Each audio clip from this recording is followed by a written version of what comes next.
నా పేరు లుద్రాజు. ఏం చేస్తారు బాబాయ్? వ్యవసాయం, కూలి పని, వ్యవసాయం. రోజుకి ఎంత వస్తాయండి? రోజుకి 400-500 వస్తాయి. పని చేస్తాం, మిరప తోటలో బాగా వేస్తుంటాం. అది ఇప్పుడు మనకేం కావాలంటే రాష్ట్రం అభివృద్ధి కావాలి, రాష్ట్రం బాగుపడాలి. వైసీపీ ప్రభుత్వంలో మీకు సంక్షేమ పథకాలు అన్నీ? సంక్షేమ పథకాలు అన్నాయి. సంక్షేమ పథకాలు మనకు ప్రాముఖ్యత కాదు. మనకి రాష్ట్ర అభివృద్ధి ప్రాముఖ్యం. రాష్ట్రాన్ని రాకా చెట్లు పెంచడం కాదు అభివృద్ధి అంటే.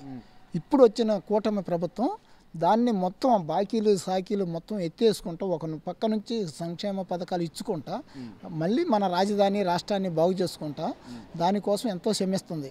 దానికోసం మీ టీవీ వాళ్ళు, మేము ప్రజలు, పక్క రాష్ట్ర పోళ్ళు, పక్క దేశ పోళ్ళు కూడా అందరు కలిసి చేయూతనియాలి, సంతోషించాలి. చేయూతనియాలంటే ప్రతి ఒక్కళ్ళు భాగస్వామి కావాలి. రాజధాని అమరావతి కోసం ప్రతి ఒక్కళ్ళు భాగస్వాములు కావాలి. అది అందరం కలిసి చంద్రబాబు నాయుడు గారు చేయలేడు. అందరూ ఉండాలి. అందరం ఉంటే రాజధానిని నిర్మాణించుకొని శుభ్రంగా చేసుకోవటం మనకు ప్రాముఖ్యత. ఆ రోజు జగన్ గారు ప్రభుత్వం ఏం చేసిందో తెలుసా? నీకు 10 ఏళ్ళు, నాకు 10 ఏళ్ళు, నాకు 10 ఏళ్ళు అయిపోయింది పరిపాలన. అది కాదుగా మనకు కావాల్సింది.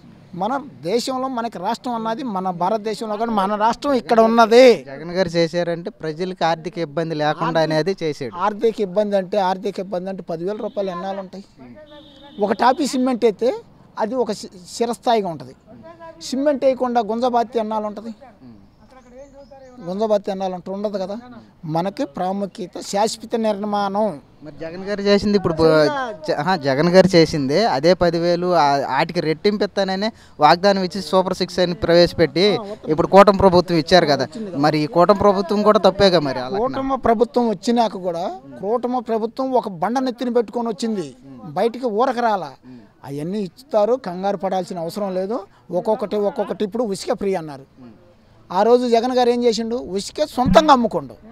ఆ ఉసిక అమ్ముకున్నది కరెక్ట్గా సరిపోద్ది. సంక్షేమ పథకాలు ఇచ్చారన్నారు చూడు, దానికి సరిపోద్ది. మరి ఇక అట్లాంటి ఇప్పుడు ఏమైంది? కూటమి ప్రభుత్వంలో ఉసిక 1000 కోట్లు ఫ్రీగా ఇస్తాను కదా. అది మంచిదేగా. మళ్ళీ ఇంకోటి సిలిండర్లు, సంవత్సరానికి 3 సిలిండర్లు, అది ఫ్రీగా. మీకు గ్యాస్ అందిందా మొన్న? మొత్తం అందిని. మరి ఇంకొకటి ఆర్టీసీ కావాలన్నారు, డబ్బులు అన్నారు. వస్తే నిదానంగా, కంగారు పడాల్సిన పని లేదు. చేస్తారు, చెయ్యాలి. ఆంధ్రప్రదేశ్లో ఉన్న ప్రతి ఒక్క మనిషి కూడా, పెద్దోళ్ళు, మన పయ్యోళ్ళు చేస్తారు అన్న నమ్మకం ఉండే జగన్ గారికి 11 సీట్లు అంటగట్టారు.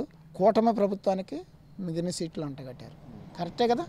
అది ఓకే. అంటే ఇప్పుడు వైసీపీ ప్రభుత్వం కన్నా కూటమి ప్రభుత్వమే బాగా పనిచేస్తున్నారు. కుడిసేయిగా ఉంది. ఎందుకంటే ప్రతి ఒక్కళ్ళకి ఆలోచిస్తున్నారు.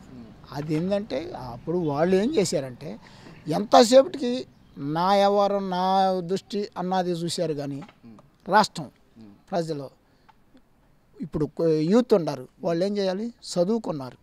చదువు ఎక్కడ పక్క రాష్ట్ర వాళ్ళు తీసుకుంటారు మనల్ని. మనం ఇక్కడ ఫుల్గా చదువుకొని పక్క రాష్ట్రంలో ఉద్యోగం చేయనిస్తారా? చేయనిరుగా. అది ఓకే. సెంట్రల్ గవర్నమెంట్ వచ్చినా, స్టేట్ గవర్నమెంట్లో వచ్చినా, ఏ డబ్బు వచ్చినా సరే నేను ప్రజలకి పంచిపెట్టాను. కానీ ఇప్పుడు సెంట్రల్ గవర్నమెంట్ వచ్చినా సరే డబ్బుని నేను ప్రవేశపెట్టలేను, ఇప్పుడే పంచలేను అని చెప్పి చంద్రబాబు గారు మాట్లాడడం జరిగిందని చెప్పి మాట్లాడుతున్నారు. అవన్నీ ఏం లేదు. పైనుంచి ఎక్కడ రూపాయి వచ్చినా ప్రజల కోసం ఖర్చు పెడతానికి చంద్రబాబు నాయుడు గారు ముందంజలో ఉండడు. ఇప్పుడు విశాఖ ఉక్కు ఇప్పుడే పంచలేను అని చెప్తున్నారు. పంచుతుడు కాదు, కొద్దిగా టైం చూసుకోవాలిగా. మనం ఇంటి ముందు మన పారిగోడ కట్టుకొని గేటు పెట్టుకోవటానికి 2 నెలలు ఆగుతున్నాం. దేనికి ఆగుతున్నాం? ఆర్థిక బాధ ఉండేగా. అట్టనే రాష్ట్రాన్ని పరిపాలించేటప్పుడు బాబు గారు మాత్రం ఇప్పుడు మొన్నటిదాకా విశాఖ ఉక్కు ఎంత ఆర్థికంలో ఉంది? 100 కోట్లు బాకీల్లో ఉంది. దాన్ని ఇప్పుడు ఏం చేశారు? లైన్లో పెట్టారు కదా. మరి అట్లనే వస్తుంది. కంగారు పడటానికి ఎవరికి ఛాన్స్ లేదు. మొత్తానికి చేస్తారు, చేసి చూపిస్తారు అంతే. అది